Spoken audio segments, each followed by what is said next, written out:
Dear Patriots, before the news starts, please subscribe to our patriotic channel by clicking the subscribe button. Give us a thumbs up to this video. Don't forget to leave your opinion below in the comments section. Share the news on Facebook and Twitter so you friends see it. Thank you. Lib professor just got career-destroying news when he tried to blame Trump voters for Vegas shooting. The mass shooting carried out by crazed retired accountant Steve Paddock recently in Las Vegas was a tragedy that needs to be discussed and analyzed in a rational manner. It is sickening that a college professor, who should be one of our country's best thinkers, decided to respond to the event by claiming it's the white supremacist patriarchy. Stupid. Continued this Drexel University professor named George Ciccariello-Maher on Twitter, it is the spinal column of Trumpism, and most extreme form is the white genocide myth. Yesterday was a morbid symptom of what happens when those who believe they deserve to own the world also think it is being stolen from them. He added, white people and men are told that they are entitled to everything. This is what happens when they don't get what they want.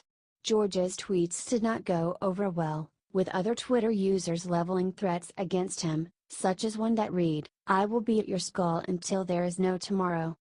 Thankfully, Drexel University finally did the right thing and put Professor George Ciccariello-Maher on indefinite leave despite the fact that he has tenure. He will no longer be teaching the classes that he had been teaching this semester, surely to his students' benefit. The liberal radical was, of course, angry that the university decided to give him the boot, claiming in an editorial, by bowing to pressure from racist internet trolls, Drexel has sent the wrong signal, that you can control a university's curriculum with anonymous threats of violence. Are you glad the university kicked out this leftist troublemaker?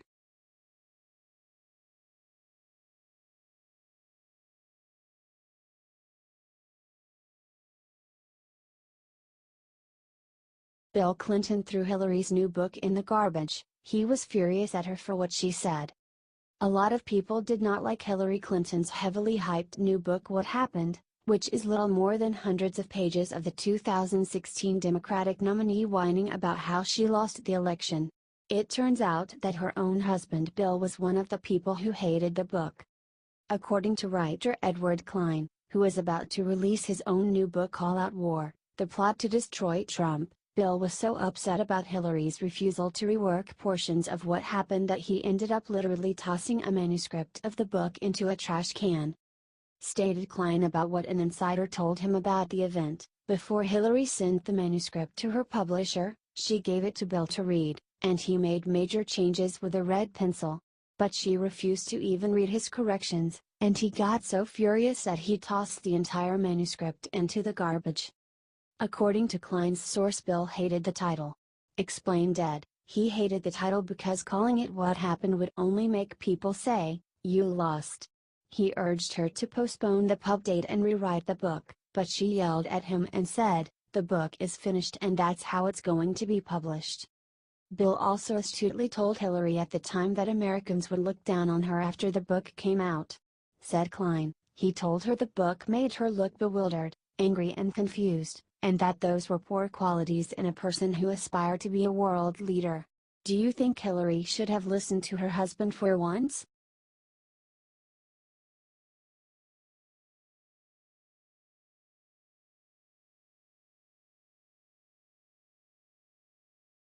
Trump ripped into Lib News Outlets with very controversial statement. Do you agree with him? One truly sad turn of events during the past 2 years in our country is how the American free press has consistently only presented a slanted, one-sided depiction of Donald Trump, not giving him an ounce of the respect that should be afforded to a major party nominee and, later, a president. Thankfully, President Trump hit back at America's liberal-biased, hateful press in his trademark blunt fashion. Trump made his statement after NBC News continued to circulate pure hearsay as fact, saying that Secretary of State Rex Tillerson called Trump a moron. Said President Trump in response, "The press should speak more honestly. I've seen tremendously dishonest press. It's not even a question of distortion. So when they make up stories like that, that's just made up, and the generals will tell you that. And then they have sources that don't exist, They make up the sources. There are no sources. Trump called this smear story as a classic example of the American mainstream media's trend of fake news, and declared, "It is frankly disgusting the press is able to write whatever it wants to write." Earlier, Trump put out a tweet saying, "Fake, NBC News, made up a story that I wanted a tenfold increase in our US nuclear arsenal. Pure fiction, made up to demean. NBC equals CNN." With all of the fake news coming out of NBC and the networks, at what point is it appropriate to challenge their license? Bad for country. Liberals, of course, have gotten up in arms about President Trump's statements, jumping directly to the conclusion that Trump wants to abolish the First Amendment and get rid of free speech. What Trump was clearly saying is that the press should stop putting out false information in their news stories. Do you agree with Trump?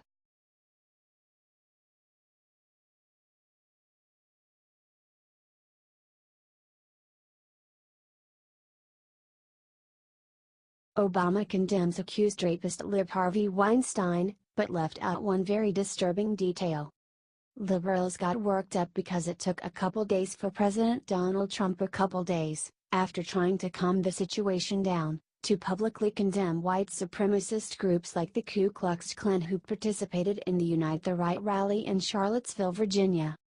However, they have been conspicuously silent about the fact that it took former President Barack Obama to publicly denounce Democratic booster Harvey Weinstein for the sexual assaults he is accused of committing on young Hollywood actresses. Said Barack, "Michelle and I have been disgusted by the recent reports about Harvey Weinstein.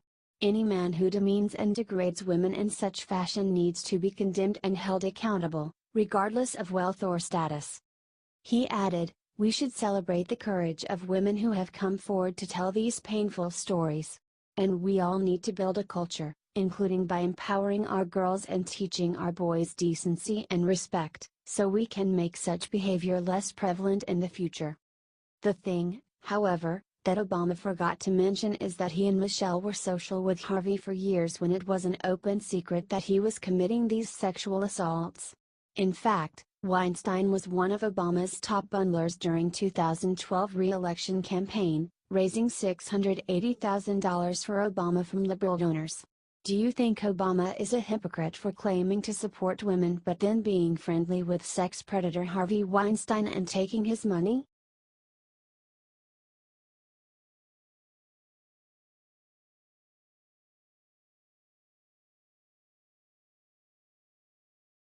Top fashion model is now accusing Lib Harvey Weinstein of doing something truly perverted. Top Democratic fundraiser and movie mogul Harvey Weinstein is having a very bad week, Bill Cosby style, as several women have come forward and spoken about how he has sexually assaulted them, with some even accusing him of rape. This list of women includes big names like Gwyneth Paltrow, Angelina Jolie, and Ashley Judd. Weinstein's wife Georgina Chapman just left him, and it looks like the 65-year-old's Hollywood career is finished. As if things hadn't gotten bad enough for the outspoken liberal, fashion supermodel Cara Delevingne just came out with a sordid story about what he tried to do to her as well. Said Cara, who is openly bisexual, "When I first started to work as an actress, I was working on a film and I received a call from Harvey Weinstein asking if I had slept with any of the women I was seen out in the middle with. Later, Harvey invited her up to his hotel room." Said Delevingne, "I quickly declined and asked his assistant if my car was outside. She said it wasn't and wouldn't be for a bit and I should go to his room. When she mistakenly went, she found a woman waiting there for her with Harvey." Said the model, "He asked us to kiss and she began some sort of advances upon his direction. She said she started to leave, describing, he walked me to the door and stood in front of it and tried to kiss me on the lips. I stopped him and managed to get out of the room. Do you think it's disgusting that this married, Obama-supporting movie producer tried to get lesbian aspiring actresses to have threesomes with him?"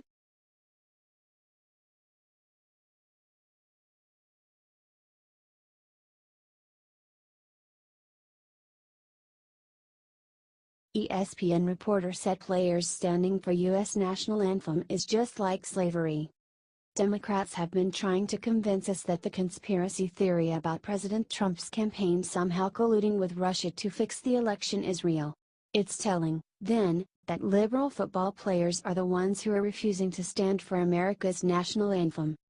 Suppose sports network ESPN finally took action and suspended bigoted writer Jemele Hill after she called President Trump a white supremacist and other slurs, but only after getting intense pressure and getting threatened with boycotts. However, it looks like ESPN executives need to watch the rest of its left-leaning staff a lot closer, because other reporters have been saying outlandish things about the protests. A recent episode of the ESPN show Pardon the Interruption provided a perfect example. On the program, co-host Mike Wilbon was talking about how Dallas Cowboys owner Jerry Jones said that his players needed to stand for the anthem or else they would get benched. Wilbon went so far as to call Jones, who gives his players millions of dollars every year, a slave owner. Commented Wilbon, "The word that comes to my mind, I don't care who doesn't like me using it, is plantation. The players are here to serve me and they will do what I want no matter how much I pay them. They are not equal to me. That's what this says to me and mine." Do you think this ESPN host needs a basic history lesson?